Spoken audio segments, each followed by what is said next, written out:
Okay, welcome back. I'm going to do class notes 1.2 now. I'm going to pull this up, and this time I'm going to pull up the actual slideshow because the scrolling, I don't know, as I was reviewing the feedback, it was a little bit off. Okay, so this one shouldn't take as long, but one of the things that I did want to make sure to do is go over this because I've used this actually quite a few times. Um, Let me take a look. So I have Pics and it didn't happen. So this is continuing along the actual themes of what we've been looking at.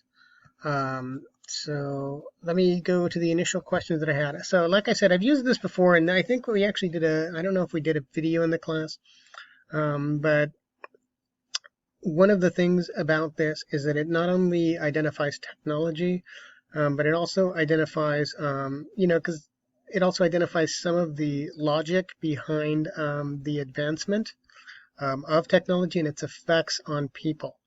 So that's one of the reasons why I like to use this, is because it sort of covers a couple of different topics at the same time. One of them is obviously technology is changing, which you can definitely make some linkages to some of the other ones in this section.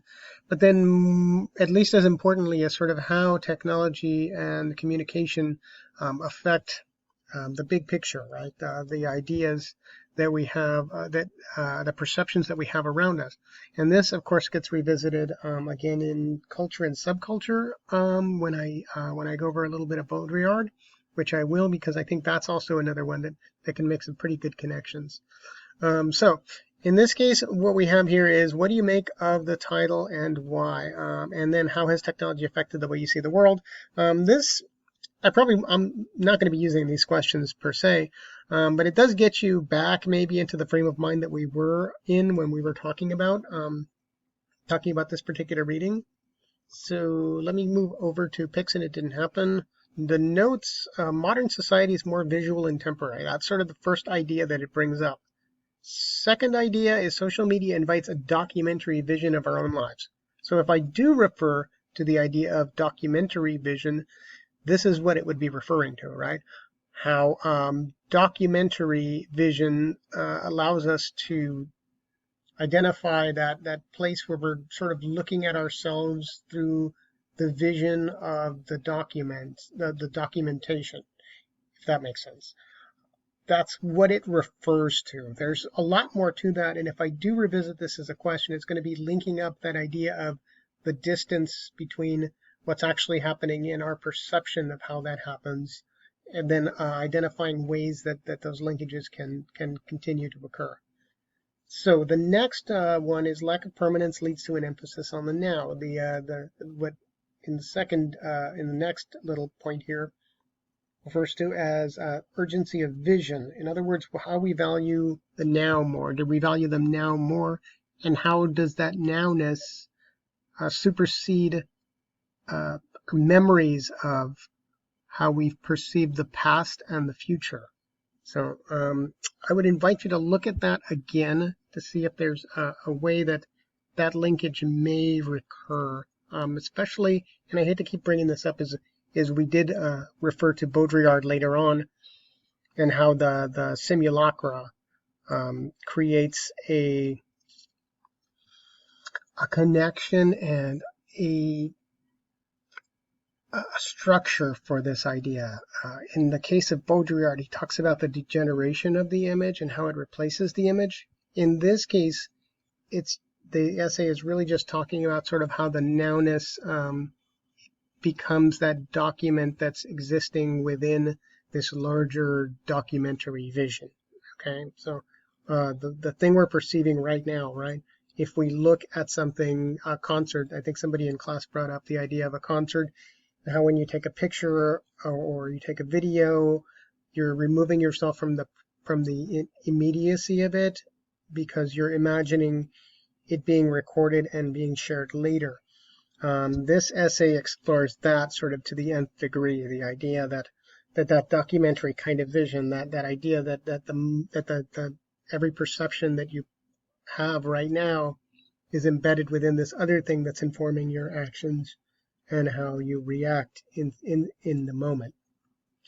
So it identifies the idea of context, provides meaning. The medium is the message. That's a reference that I brought up that actually kind of strikes my fancy, so I may return to that as well.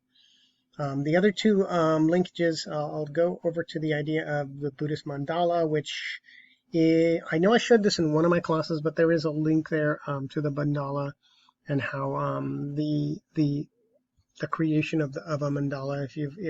If we did do it in class, I think I explained it maybe in both the classes how it's these monks that come in and create this image out of sand that's huge and it takes like a week to do, and then at the end of it they sweep it away because it's talking about sort of this creation is really the point. And again, we revisited it again as well in the Banksy stuff that we actually watched a whole movie about, right? So that would be also in my mind something ripe for the picking, right? Obviously, I wouldn't necessarily require you to watch the whole Banksy movie again, but if you were in class for that, I may refer to that just in a general context. And of course, if I do refer to it and I do direct you to it at all, or at least invite you to be directed to it, whether you use it or not, it's fair game, right? The information there is fair game as long as I open it up in a context that makes sense to you. And again, I don't want to be overly specific because that's kind of what the final is for, right? So if I do direct you, it'll be a pretty direct, relationship to a something that I saw in the movie that identifies a concept in one of these readings, likely, if not in the culture and subculture section. So as you're probably already intuiting, if you're paying attention, the connection between the technology and identity and culture and subculture, in my mind, is starting to get closer and closer. So once again, there's another hint for those of you that are keeping track. Okay, so that's what I have. It's only one reading, so this one's a little bit shorter. So I'll give you guys a break here and give myself a break, see if everything uploads correctly, and then I will continue in the myth of race, which takes us a little bit away from this topic, only to return again in the culture and subculture idea. Okay, so hope that was informative.